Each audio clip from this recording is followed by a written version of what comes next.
My daughter invited me to Thanksgiving dinner yesterday.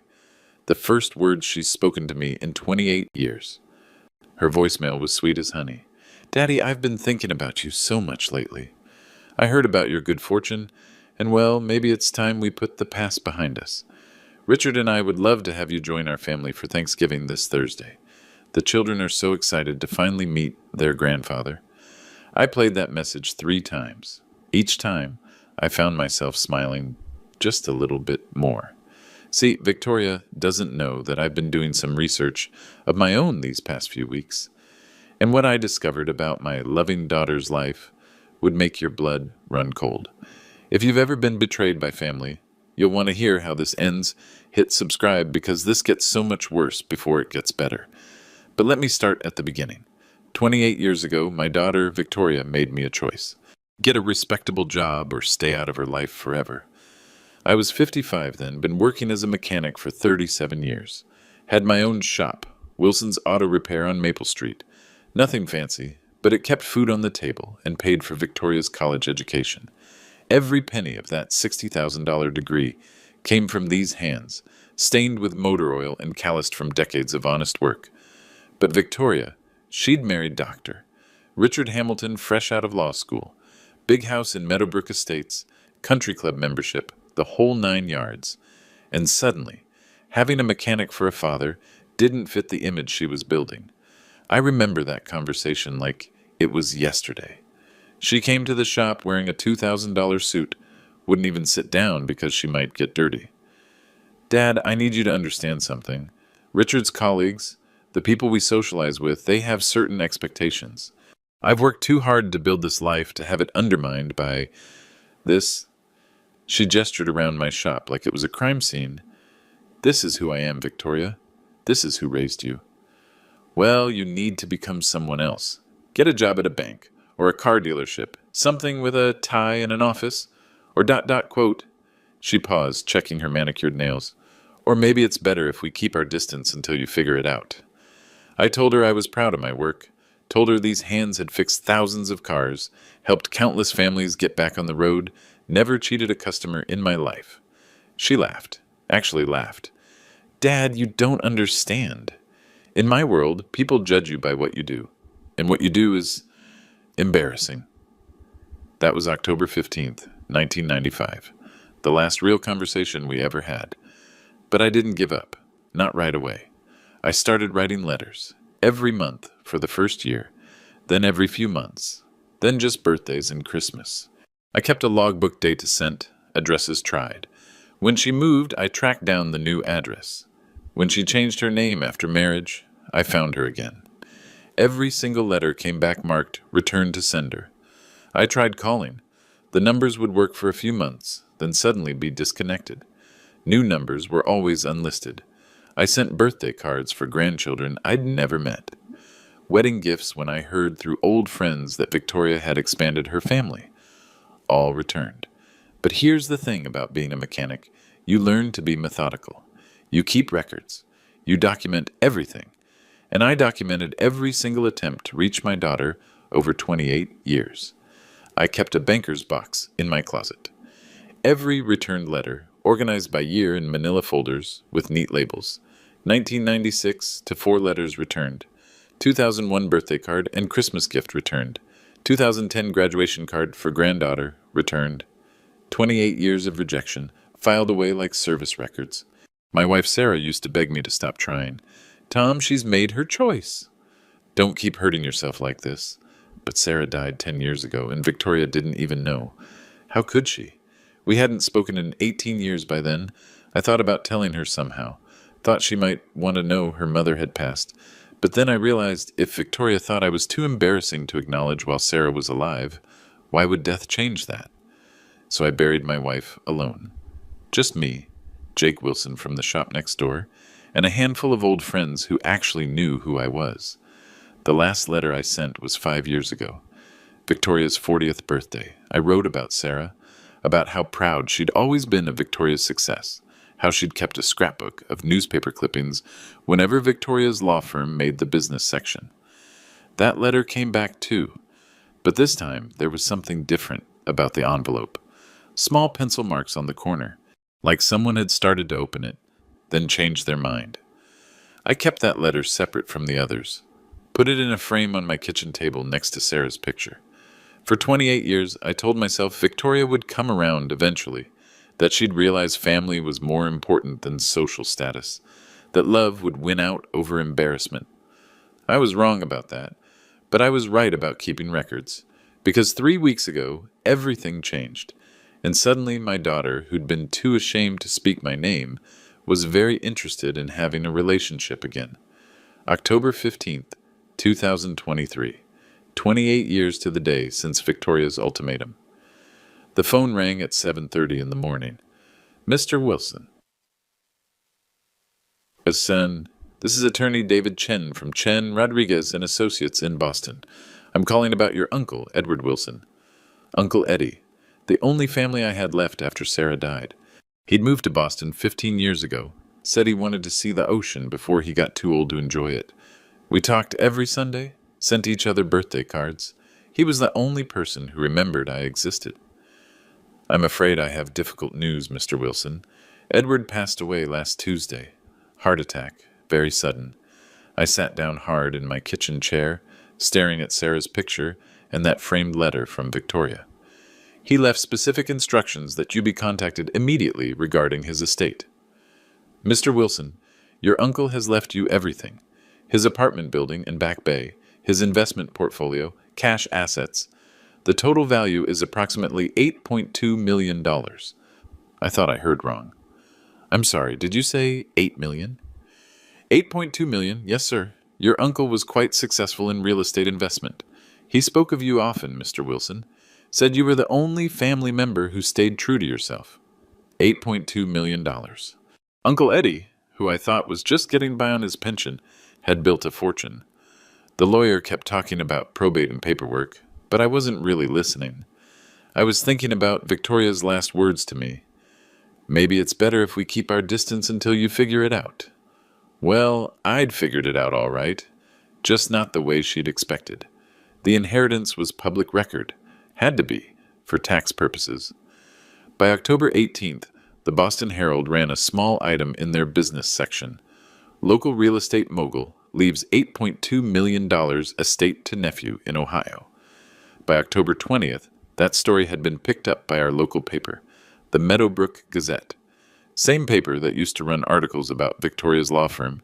I know this because Jake brought me a copy that Thursday morning. Jake Wilson, no relation, despite the name, has run Wilson's Parts and Service next to my shop for 20 years. He's been my closest friend since Sarah died. Tom, you see this? He slapped the newspaper down on my workbench. Says here you're rich now. I read the article twice. There was my name, my uncle's name, the exact dollar amount. Public information available to anyone who cared to look. Well, I'll be damned, I said. You gonna retire? Buy yourself something nice? I thought about that. What does a 70-year-old mechanic do with $8 million? I'd never wanted much, never needed much. Maybe I'll keep working, I told Jake. These hands don't know how to be idle. That was Thursday, October 20th.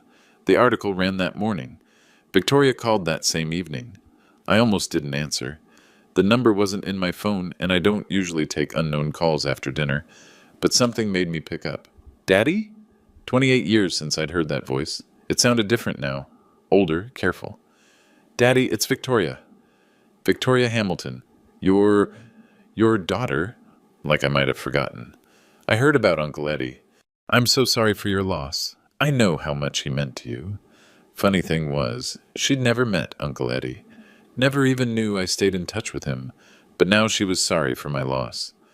I've been thinking about you so much lately, Daddy. About us. About how much time we've wasted being apart. I didn't say anything. Just listened to her voice, trying to figure out what had changed. I know I haven't been the daughter I should have been. I know I hurt you, and I'm sorry. I'm so sorry, Daddy. Sorry. After 28 years of returned letters, she was sorry. Richard and I, we've been talking about family lately, about what's really important. The children are older now. They're asking questions about their grandfather. They want to meet you. The children. My grandchildren who'd been told God knows what about me for 22 and 19 years. I was hoping maybe we could get together soon. Talk about things. Maybe you could come for dinner? I found my voice finally. That's real nice of you to call, Victoria. So you'll think about it? About coming to visit? I'll think about it. I love you, Daddy. I've always loved you. After she hung up, I sat in my kitchen for an hour staring at that framed letter, the one that came back marked Return to Sender 5 years ago. Jake came by around 9, found me still sitting there. You look like you've seen a ghost, he said. Close, I heard from Victoria. Jake's face went dark. He'd watched me grieve the loss of my daughter for 28 years. What did she want? I showed him the newspaper article, told him about the call. Jake shook his head. Tom, that girl hasn't spoken to you since Clinton was president. Now she hears you got money and suddenly she loves you again. I knew he was right, but part of me, the part that had kept writing letters for 28 years, wanted to believe her. What are you going to do? I'm going to think about it. Real careful like. But what Victoria didn't know was that I'd been thinking about a lot of things lately, and I'd decided it was time to do some investigating of my own. Jake wanted me to call Victoria back that night and tell her exactly what I thought of her sudden change of heart. He had some colorful suggestions about where she could put her dinner invitation. 28 years, Tom. 28 years of treating you like dirt, and now she wants to play happy family because you got money? Tell her to go to hell. I understood his anger. Jake had been there through all of it. He'd seen me on the bad days, when another return letter would show up and I'd spend the afternoon staring at my toolbox, wondering what I'd done wrong as a father. But I didn't call her back that night, or the next night. Instead, I did what mechanics do when something doesn't add up. I started looking under the hood. Jake, I need to know exactly what Victoria's been telling people about me all these years. Why torture yourself? You know she's ashamed of you. No, I need specifics. I need to know how deep this goes. That's when I made the call that changed everything. Danny Thompson runs a private investigation business out of an office above Miller's Deli on Main Street. I'd known Danny since high school, before he went into police work, before he started his own business. He's the kind of guy who can find out things without making waves. Tom Wilson? I'll be damned. Haven't seen you since Sarah's funeral. How you been holding up? I'm all right, Danny. But I need your help with something. I told him about Victoria's call, about the 28 years of silence, about my suspicions. I want to know what she's been telling people about me. Her friends, her colleagues, people at that country club she belongs to. I want to know exactly what story she's been selling. Danny was quiet for a moment. Tom, sometimes it's better not to know. I've got 8 million reasons to disagree with you on that. Fair enough. My rate is $100 an hour plus expenses. This kind of social investigation figure, maybe 25 hours of work? You sure you want to spend $2,500 to confirm what you already suspect? I thought about Uncle Eddie, about the fortune he'd built through careful planning and smart investments, about the meticulous records I'd kept of every returned letter, every blocked phone call. Danny, I've spent 28 years wondering what I did wrong. I think $2,500 to find out the truth is money well spent. All right, then. Give me 2 weeks. While Danny did his investigation, Victoria called twice more. Once to check in and see if I was processing Uncle Eddie's death okay. Once to ask if I'd thought about visiting. Both times she managed to work in some reference to my windfall or my good fortune. But both times her voice had this careful, practiced quality, like she was reading from a script. The second call, she said something that really stuck with me. Daddy, I hope you know that money doesn't matter to us. Richard and I, we're doing well for ourselves. This isn't about your inheritance. This is about family. Funny thing was, I hadn't mentioned the inheritance.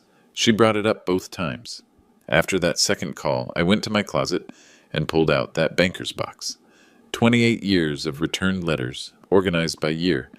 I spread them out on my kitchen table, looking at the dates, the different ad addresses as she'd moved up in the world. Each envelope told a story. The cheap apartment address from when she was starting her law career, the townhouse address when she married Richard, the Meadowbrook Estates address when they'd really made it big. Every address, every returned letter marked Return to Sender in her handwriting. I found something else interesting. The postmarks. Some of those letters had been held for weeks before being returned, like someone had been debating whether to open them. That's when I realized Victoria had been getting my letters all along. She just chose not to read them. Jake came by that evening and found me surrounded by envelopes. What's all this? Evidence, I said. Evidence of what? 28 years of choice, Jake. Not shame, not embarrassment. Choice. Danny called on November 8th. His voice was different, cautious. Tom, I've got your information, but I think we should meet in person to discuss it. Can you come by my office tomorrow morning? That bad? Let's just say you're going to want to sit down when you hear this. I hung up the phone and looked at Sarah's picture on the kitchen table. Well, sweetheart, I said out loud, looks like we're about to find out what our daughter really thinks of us. Danny's office smelled like coffee and old cigarettes. He had a manila folder on his desk, thick with papers, and the expression on his face told me everything I needed to know before he said a word. Tom, sit down. You want some coffee? Just tell me what you found. He opened the folder and pulled out a photograph. It was a printout from a website. Looked like some kind of social media profile. This is your daughter's Facebook page. She's got it set to private, but I have ways of seeing these things. He slid the photo across the desk. It was Victoria, at some charity function, smiling in an expensive dress, standing next to Richard and two young people I assumed were my grandchildren. The caption read, "The Hamilton family supporting the Children's Hospital fundraiser. We do this every year in memory of my father, who always believed in helping others. In memory of." Keep reading, Danny said quietly. I looked closer at the post. There were comments underneath, dozens of them. Your father would be so proud. Oh, such a beautiful tribute to his memory. How long has it been since you lost him? Victoria had replied to that last one. Almost 26 years now. He died in a car accident when the kids were babies. I just try to honor his memory through service. My hands were shaking. She told people I'm dead? It gets worse. Danny pulled out another paper. This is from the Meadowbrook Country Club newsletter, April 2019. Victoria gave a speech at their annual memorial service. I read the excerpt he'd highlighted.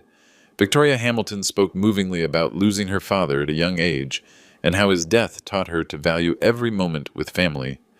He was a simple man who worked with his hands, she said, but he had the biggest heart of anyone I've ever known. I just wish my children could have met him. A simple man who worked with his hands. Past tense. There's more. Danny's voice was getting softer. I found this in the Meadowbrook Gazette archives. He handed me a newspaper clipping from 1997. It was an obituary. Thomas Edward Wilson, 57, of Oakdale, died Tuesday, March 15th, in a single-car accident on Route 9. He is survived by his daughter, Victoria Wilson Hamilton, and son-in-law, Dr. Richard Hamilton, of Meadowbrook Estates. Mr. Wilson worked as an automotive technician for over 30 years. In lieu of flowers, the family requests donations be made to Big Brothers. Big Sisters of Greater Cleveland. I read it twice, then 3 times. She wrote my obituary. Tom, she wrote my goddamn obituary and put it in the newspaper. I could see my own handwriting in the margins of the clipping. Notes, corrections, changes. This wasn't something she'd had professionally done. She'd written this herself by hand, then typed it up. The donation request is the kicker, Danny said. I checked with Big Brothers Big Sisters. They received exactly 1 donation in memory of Thomas Wilson that year, $500. From Victoria Hamilton, she'd donated money to charity, in my memory, while I was alive. How many people know about this? Danny pulled out a thick stack of printed pages. Best I can figure, she started telling people you were dead around 1997, 2 years after you two stopped talking. It was gradual at first, just letting people assume when they asked about family. But over the years, it became a full story. The car accident, the tragedy of losing a parent young, how it shaped her charitable work. The country club? Everyone there thinks you died 26 years ago. She's given at least 3 speeches about it. There's a plaque in the memorial garden with your name on it. A plaque with my name on it. Her children? Sarah, 22, and David, 19. They've been told their grandfather died in a car accident before they were old enough to remember him. Sarah wrote a school essay about it in 10th grade. The grandfather I never knew got an A+. I was quiet for a long time, staring at my own obituary. The date of death was March 15th, 1997, Sarah's birthday, my wife's birthday. Victoria had killed me off on her mother's birthday. There's one more thing, Danny said. I talked to some people who work at the country club. Waitstaff, maintenance people. The kind of folks who hear everything but nobody pays attention to them. He pulled out his notebook. Martha Thompson, she's worked there 15 years, serves at all the private functions. She says Victoria's been telling people lately that she's expecting a big change in her family situation, something about new opportunities and exciting developments. When did this start? October 21st, day after that newspaper article about your inheritance ran. The timeline was crystal clear. October 15th. Uncle Eddie dies. I inherit $8 million. October 20th story runs in the local paper. October 20th, Victoria calls me for the first time in 28 years. October 21st, she starts hinting to her friends about new opportunities. Danny, I need copies of everything. Already made them. He slid a second folder across the desk. Tom, what are you going to do with this? I stood up, tucked the folder under my arm. I'm going to think about it real careful. Like, you know she's going to call you again. I'm counting on it. I was halfway to the door when Danny called after me. Tom? For what it's worth, I'm sorry. No parent should have to find out their kid thinks so little of them. I turned back. You know what the really sick part is, Danny? She donated $500 to charity in my memory. $500 to make herself look good, to sell the story that she loved, her dear departed father. What are you thinking? I smiled, and for the first time in weeks, it felt genuine. I'm thinking about making a donation of my own. Victoria called again on November 18th, exactly 72 hours after I'd left Danny's office with that folder full of evidence. This time her voice had a different quality. Less careful, more urgent. Daddy, I've been thinking about our conversation, about how important family is, especially during the holidays. I let her talk, listening for clues. Richard and I were wondering, would you like to join us for Thanksgiving dinner? It would mean so much to the children. They're both home from college, and they're dying to meet their grandfather. Their grandfather, who they thought died in a car crash 26 years ago. That sounds real nice, Victoria. Really? You'll come? There was relief in her voice, like she'd been holding her breath. I'd be honored to meet my grandchildren. Oh, Daddy, this is wonderful.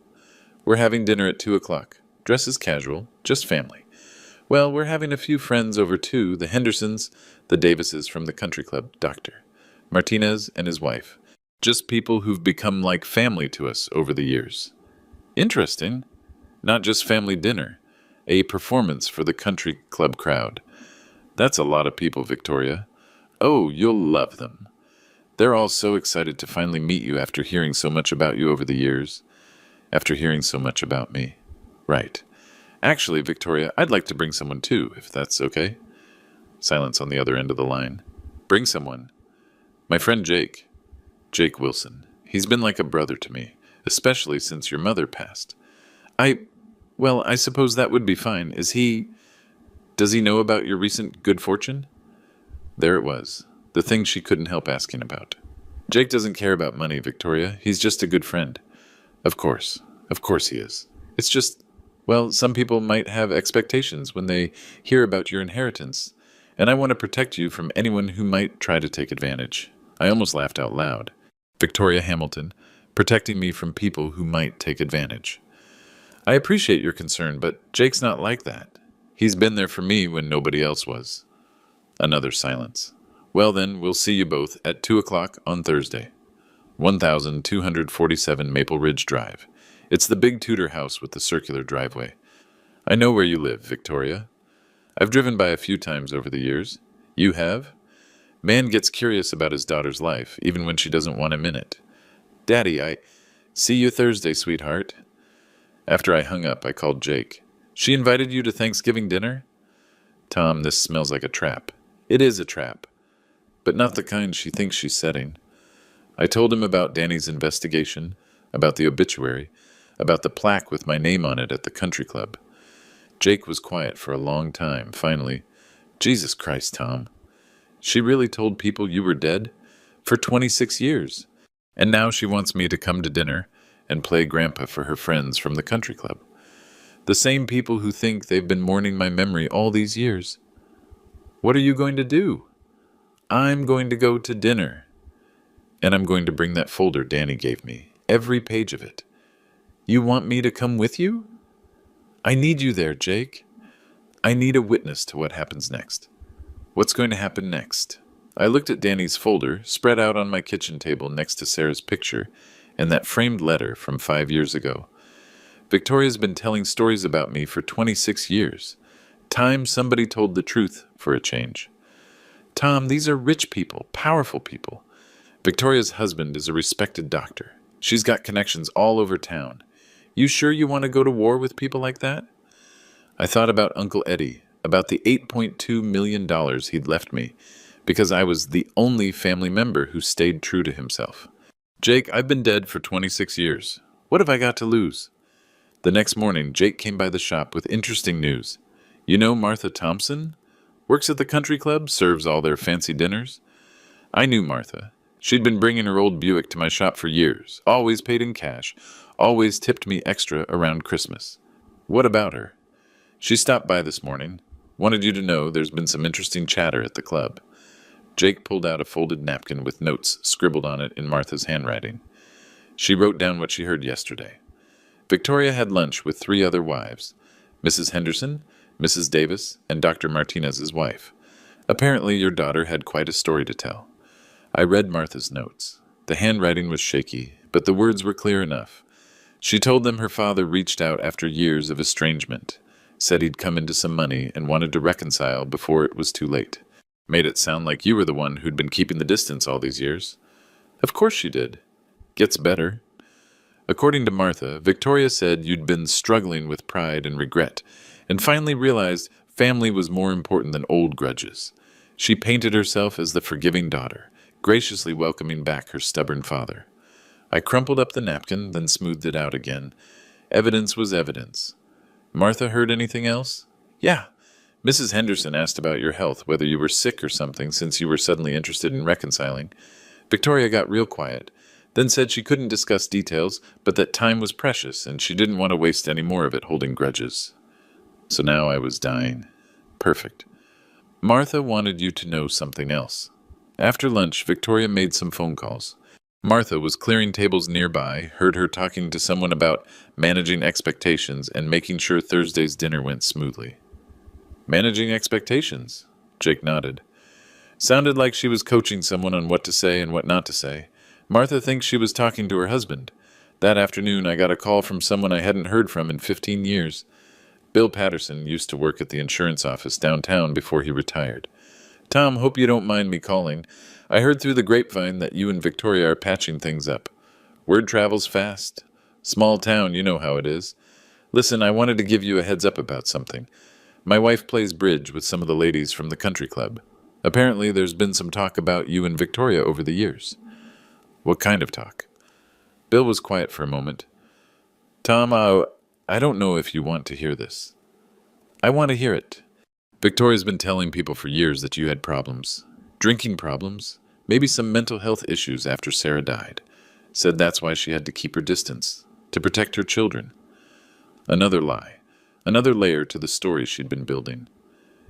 She say anything else? Said you'd tried to contact her over the years, but it was always when you were in a bad state. Made it sound like you were unstable. Unpredictable. She told people she was afraid of you. Afraid of me.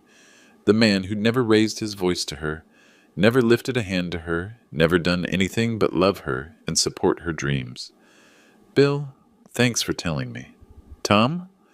For what it's worth, I never believed any of it. I knew you and Sarah.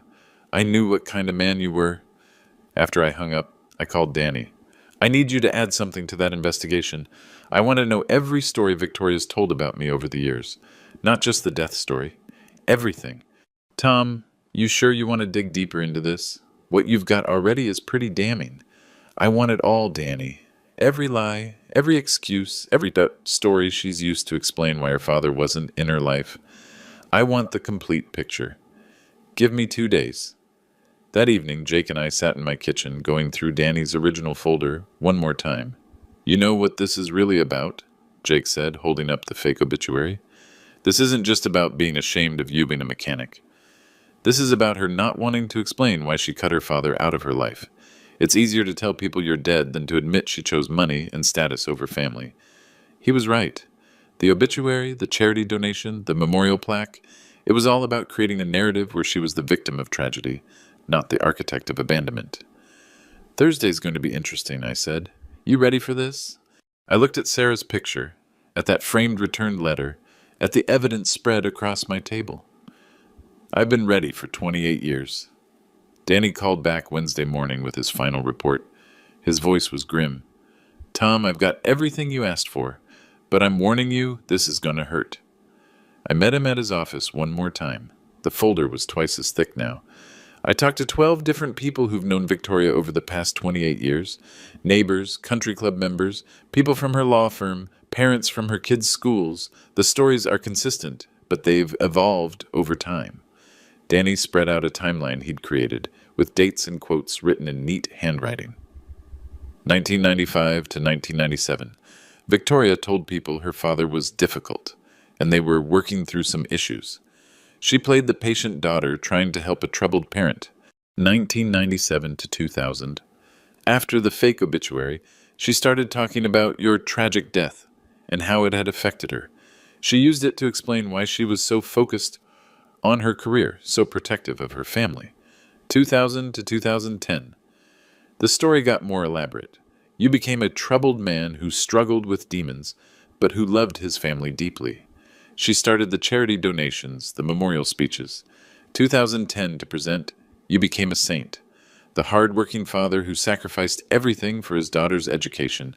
The man who would be so proud of the family she'd built. Each phase of the story served her purposes. First, to explain the distance. Then to gain sympathy. Finally, to build her reputation as someone who honored family values. What about the mental health stuff? Danny pulled out another set of notes. That story started around 2005, after her kids were old enough to ask questions. She told people you'd had a breakdown after your wife died, that you'd become unpredictable, and she'd had to protect her children from seeing you in that state. Any of her friends ever questioned the stories? A few. Mrs. Patterson from the Bridge Club asked once why Victoria never talked about visiting your grave. Victoria said it was too painful, that she preferred to honor your memory through actions rather than visits. I shook my head. She thought of everything. There's more. I talked to people at her law firm. Victoria's built her entire professional reputation partly on being the woman who overcame tragedy. She's given speeches at legal conferences about finding strength after losing a parent. She's written articles for the Bar Association newsletter about grief and resilience. She'd monetized my death, made a career out of being the brave daughter who'd lost her beloved father too soon. Danny handed me a printed article from the Ohio State Bar Journal, dated 2018. The headline read, Finding Strength in Loss, How Tragedy Shaped My Legal Career by Victoria Wilson Hamilton. I read the opening paragraph. When my father died suddenly in 1997, I thought my world had ended. He was a simple, hard-working man who had sacrificed everything to put me through law school.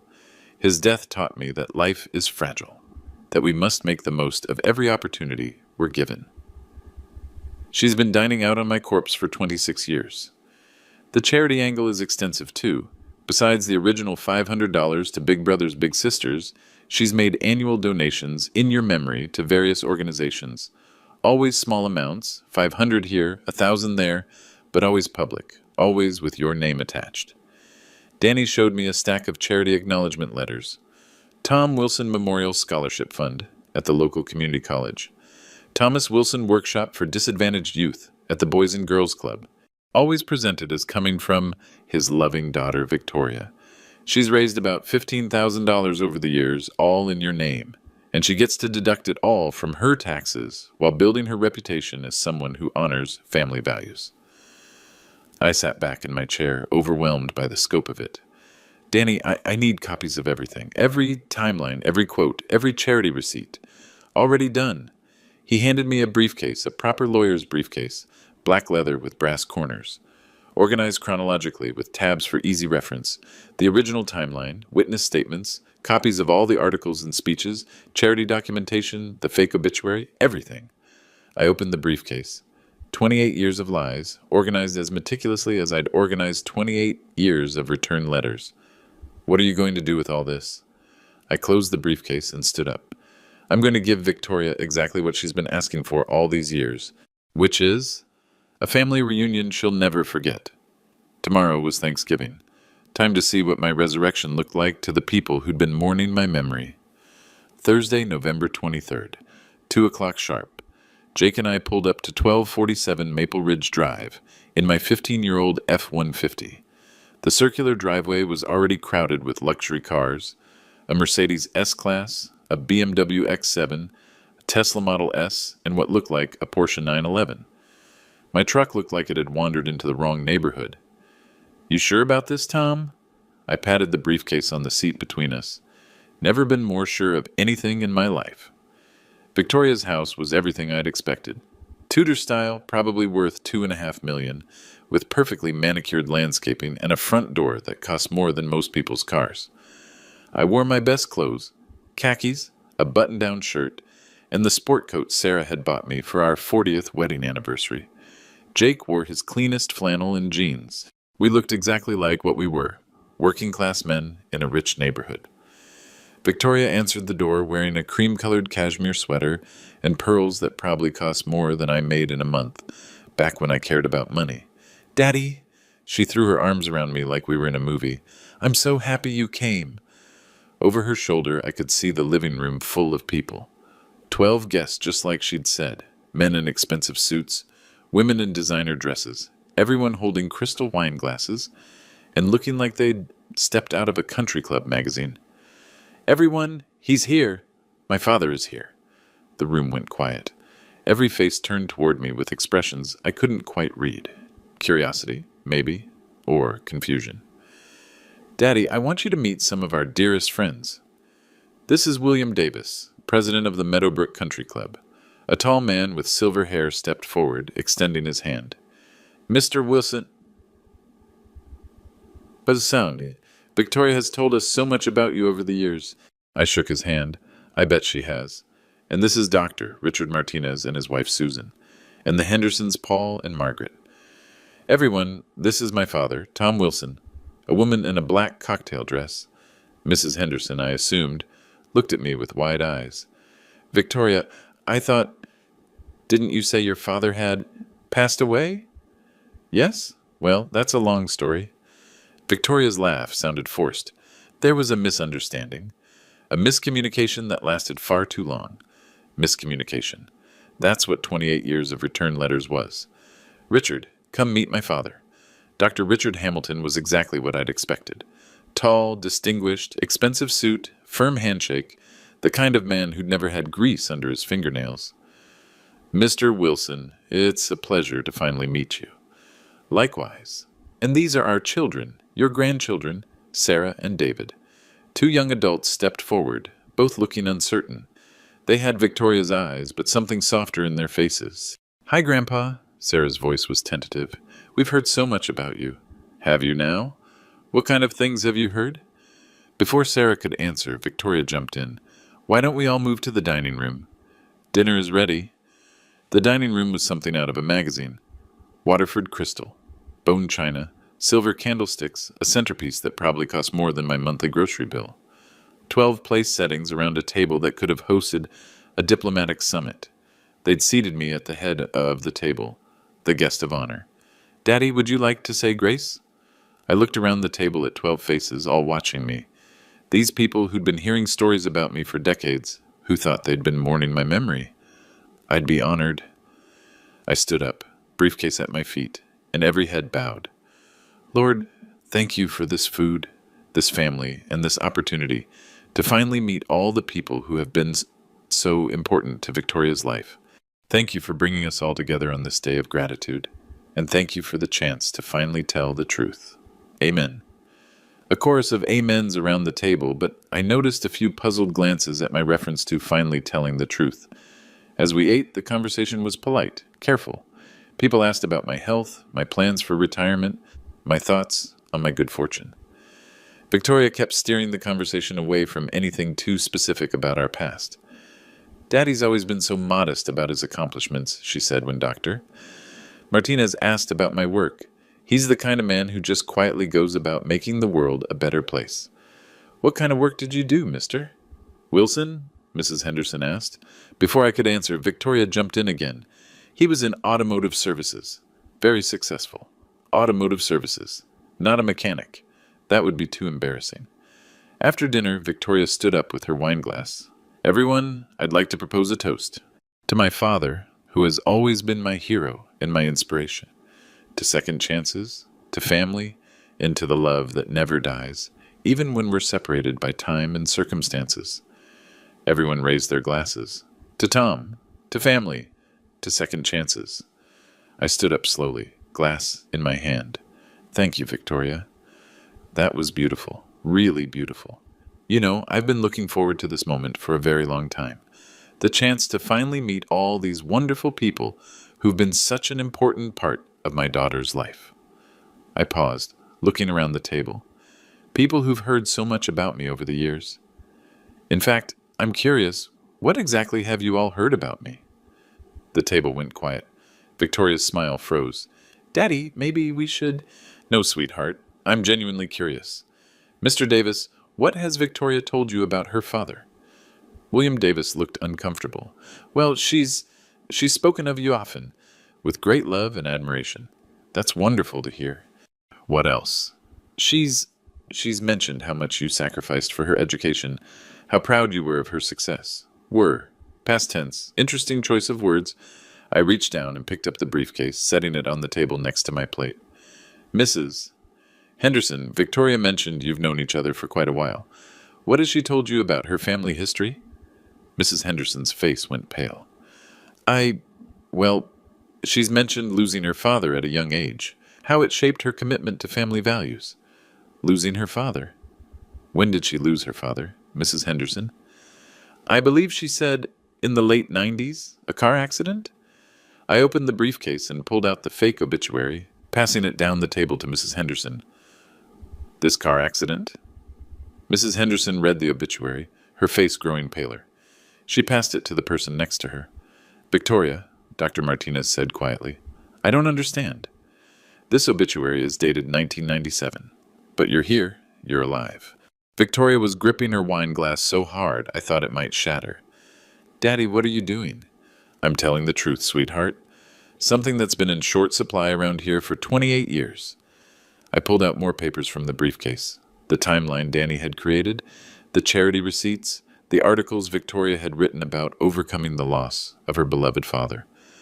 Dr. Martinez, your wife asked me to sign a memorial book when I came in tonight, a book for people who've lost loved ones. Apparently, Victoria told you I died of a heart attack, just like her father. Victoria? Dr. Martinez's wife looked confused and hurt. Why would you... And Mr. Davis, I understand there's a memorial plaque with my name on it in the country club garden. A plaque honoring the memory of Thomas Wilson, beloved father of Victoria Hamilton, who died tragically in 1997. The room was dead silent now. Everyone staring at Victoria, then at me, then at the papers being passed around the table. For 28 years, my daughter has been telling people I'm dead. She's given speeches about losing me, written articles about grief and resilience, raised money for charity in my memory. She's built her entire reputation partly on being the brave woman who overcame the tragedy of losing her father too soon. Sarah spoke up, her voice small. Mom? Grandpa's been alive this whole time? The whole time, sweetheart. Alive and trying to contact your mother, sending letters that came back marked return to sender, making phone calls to numbers that got disconnected, trying to send birthday presents that got returned. I pulled out the banker's box from under the table, the one I'd brought from home. 28 years of returned letters, every one of them kept, dated, organized by year. 28 years of trying to be part of your lives while your mother told the world I was dead. Victoria finally found her voice. You don't understand. I had to protect my family. You were embarrassing. Your job, your lifestyle, it didn't fit with the life I was building. So you killed me off. It was easier than explaining why I couldn't have you in my life. The brutally honest confession hung in the air like smoke. Easier for who, Victoria? Easier for you to build your reputation on my corpse? Easier to play the grieving daughter than admit you were ashamed of your father? Jake stood up from his end of the table. I've known Tom Wilson for 20 years. He's the most decent, honest, hard-working man I've ever met, and you people have been mourning his memory while he was alive and grieving the loss of his daughter." "I think we should go," Mrs. Henderson said quietly, standing up. "No, please don't go," I said. "This concerns all of you. You see, Victoria called me 3 weeks ago. First time in 28 years. Want to guess why?" I pulled out the newspaper clipping about Uncle Eddie's inheritance. October 20th. This story runs in the paper. October 20th, Victoria calls me for the first time since she was 27 years old. Coincidence? Victoria was crying now, but they weren't tears of remorse. They were tears of rage and humiliation. "You had no right to come here and destroy my life." "Your life? Victoria, you've been living off my death for 26 years. You want to know what I'm going to do with Uncle Eddie's money?" I stood up and pulled out a check I'd written that morning. $8.2 million, made out to Big Brothers, Big Sisters of Greater Cleveland, the same charity you donated $500 to in 1997 in my memory.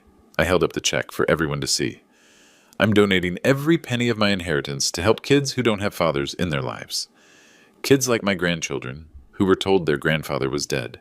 In memory of all the grandfathers kids will never meet because someone decided they weren't good enough to be family."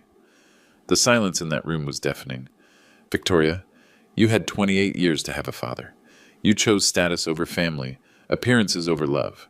That door is permanently closed now." I packed up my briefcase, Jake beside me. "Sarah, David, you're welcome to contact me if you ever want to know who your grandfather really was, but understand this, I will never again pretend to be dead for anyone's convenience." We walked out of that house into the November cold, leaving behind a table full of people who finally knew the truth about Victoria Wilson Hamilton and her tragically deceased father. The fallout was swift and thorough. By Friday morning, Jake heard from Martha at the country club that 3 families had called to cancel their holiday party reservations. By Sunday, the story was all over Meadowbrook. The woman who faked her father's death for 28 years, exposed at her own Thanksgiving dinner. Dr. Martinez called me Tuesday morning. "Mr. Wilson, I owe you an apology. Susan and I, we feel terrible about being deceived. We genuinely mourned your loss over the years. No apology needed, Doctor. You folks were victims too. I wanted you to know Victoria won't be invited to our Christmas party this year. What she did, lying about something so fundamental, it shows a character we can't overlook." Richard Hamilton filed for legal separation on November 30th. According to Jake's sources, he'd told colleagues he couldn't stay married to someone who'd built their social life on such an elaborate lie. The charity donation made the newspapers. Local mechanic donates $8.2 million inheritance to children's charity. The article mentioned that it was made in memory of all the children who grow up without knowing their grandfathers. Victoria called once, 2 weeks after Thanksgiving. I let it go to voicemail. "Daddy, we need to talk. You've destroyed my life, my marriage, my reputation. People are treating me like a pariah. This has gone too far. Call me back." I didn't call back. My grandchildren did, though. Sarah first, then David. "Grandpa." "I'm sorry. I'm so sorry we never knew you were alive. Mom told us you died when we were babies." We met for coffee 3 times over the next month. They wanted to know about their grandmother Sarah, about what I was really like, about why their mother had lied for so long. She was ashamed of me, I told them. Thought a mechanic wasn't good enough for the family she wanted to build. "That's not your fault, Grandpa." "No, sweetheart, it's not. These days I still work at the shop, still fix skis, still get grease under my fingernails. The money sits in the bank, waiting to be donated, as promised." Jake brings coffee every morning and we talk about everything except Victoria. Sometimes Sarah and David stop by after classes. They like hearing stories about their grandmother, about what their mother was like as a child, before shame took hold of her heart. The memorial plaque with my name was quietly removed from the country club garden. I never did find out who authorized that.